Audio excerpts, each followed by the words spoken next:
Police हा चोराचा पाठलाग करतोय याच्यावर आधारित टाइम स्पीड डिस्टन्सवर किती छान प्रश्न SSC आणि RRB मध्ये विचारलाय पहा.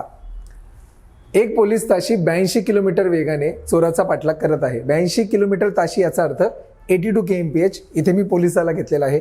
तो चोराचा पाठलाग करतो. चोर पण त्या दिशेने चाललाय बघा. चोर 1300 मीटर दूर आहे. बघा इथे मी 1300 मीटर लिहिलेलं आहे आणि तो 64 किलोमीटर प्रति तास म्हणजे 64 kmph या वेगाने पुढे धावत आहे. दोघे दुचाकीवरून जात असतील तर पोलीस किती वेळात चोराला पकडतील? किती सिंपल प्रश्न आहे बघा. या दोघांमधलं अंतर किती दिलेलं आहे? डी दिलेलं आहे 1300 मीटर. ठीक आहे. आता स्पीड जो आहे याला रिलेटिव्ह स्पीड आपण म्हणतो. पोलीस पण एका दिशेने चाललाय, चोर पण एका दिशेने चाललाय, तेव्हा वेगांची वजाबाकी होते. म्हणजे 82 आणि 64 यांची वजाबाकी ती किती येते? ती येते 18. मग इथे लिहितो मी 18 किलोमीटर पर आवर. आणि तुम्हाला टाइम विचारलाय किती वेळा चोराला पकडतील. मला सांगा टाइमचा फॉर्म्युला काय आहे? टाइम बरोबर डिस्टन्स अपॉन स्पीड. आता डिस्टन्स किती आहे? 1300 मीटर आणि स्पीड किती आहे?